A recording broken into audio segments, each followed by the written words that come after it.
மக்களே, இன்றைக்கி நம்ம சேனலில் ரொம்ப சூப்பரான டேஸ்டியான ஒரு சிக்கன் பிரியாணி ஒரு 20 பேர் சாப்பிட்ற மாதிரி எப்படி நம்ம வீட்டில் இருக்க சின்ன சின்ன ஃபங்க்ஷன்ஸ்க்கு நம்மளே செய்கிறதுன்னு பார்க்கலாமா? வாங்க நம்ம அதை எப்படி பண்ணுறதுன்னு பார்க்கலாம். நல்லா அதுக்கு ஒரு பெரிய பாத்திரத்தை எடுத்து அடுப்பில் வச்சுடுங்க. நான் இது ஒரு 5 கிலோ வேகிற மாதிரி பாத்திரம் தான். ஆனால் நான் 5 கிலோ செய்ய போகிறதில்ல. இதுக்கு நான் ஒரு 150 கிராம் நெய் ஊற்றுறேன். ஒரு அரை கிலோ எண்ணெய். இதுக்கு 1/2 கிலோ எண்ணெய் கரெக்டாக இருக்கும். அடுத்து நம்ம இதில் ஸ்பைசஸ்லாம் சேர்த்து ஆட் பண்ணலாம். நம்ம பட்டை லவங்க ஏலக்காய் 1 கிலோவுக்கு 1 கிராம் கணக்கில் நான் 3.5 கிலோவுக்கு சேர்த்துருக்கேன். நீங்கள் அது மாதிரியே சேர்த்துக்கோங்க. ஆட் பண்ணிக்கலாம். வெங்காயம் நான் இப்போ 700 கிராம் ஆட் பண்ணியிருக்கேன். 700 கிராம் வெங்காயம் கரெக்டாக இருக்கும் 3.5 கிலோவுக்கு. இப்போ நம்ம நல்லா இதை டீப் ஃப்ரை பண்ண போகிறோம். நல்லா ஃப்ரை பண்ணணும். வெங்காயம் எந்த அளவுக்கு ஃப்ரை ஆகுதோ அந்த அளவுக்கு பிரியாணி டேஸ்ட்டாக இருக்கும். நம்ம உப்பு போட்டு கொஞ்சமாக மஞ்சள் பொடி போட்டு இதை நல்லாவே வதக்கி விட்டுடலாம்.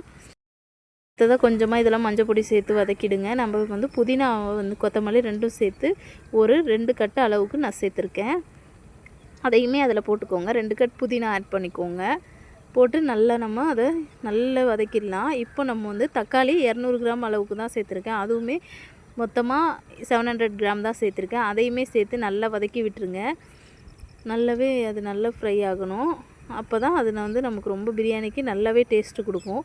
இப்போ நம்ம இதுக்கு வெறும் மிளகாத்தூள் 50 கிராம் அளவுக்கு சேர்த்துருக்கேன்.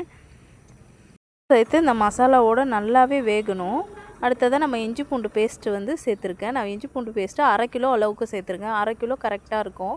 ரொம்ப டேஸ்டியாகவும் இருக்கும். கொஞ்சம் அடி பிடிக்க ஆரம்பிச்சிச்சு. நல்லா கைவிடாமல் கிண்டி விடுங்க. இந்த மசாலாலே அது வேகிறது தான் பிரியாணிக்கு டேஸ்ட்டே. ஒரு தாட்டி நீங்கள் இந்த மாதிரி செஞ்சு பாருங்கள், வேறு லெவலாக இருக்கும். இப்போ நம்ம இதில் கறி ஆட் பண்ணிக்கலாம். மசாலாலேருந்து எண்ணெய் பிரிஞ்சு வர ஸ்டேஜில் நீங்கள் சிக்கன் ஆட் பண்ணிக்கணும். 4 கிலோ அளவுக்கு சிக்கன் ஆட் பண்ணியிருக்கேன். இதுக்கு 4 கிலோ கரெக்டாக இருக்கும். ரொம்ப டேஸ்டியாக இருக்கும். நல்லா இந்த கறி நல்லா அந்த மசாலாவில் வேகணும்.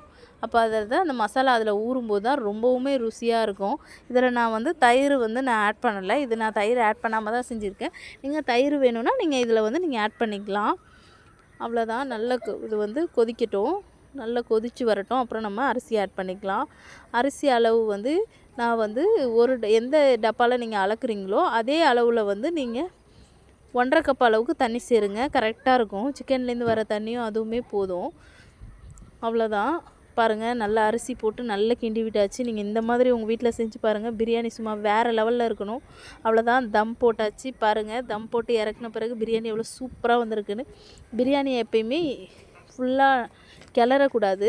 நல்லா சைடு வாக்கில் நல்லா மெதுவாக எடுத்து விட்டிங்கனாலே சூப்பராக உதிரி உதிரியாக வேறு லெவல் பிரியாணி செம்மையாக நம்மளே வீட்டில் செய்யலாம். மறக்காமல் நம்மளோட சேனலை சப்ஸ்கிரைப் பண்ணுங்கள். அப்போ தான் நாங்கள் போடுற வீடியோ உங்களுக்கு அப்பப்போ நோட்டிஃபிகேஷன் வரும். தேங்க்யூ. பாய் பாய்.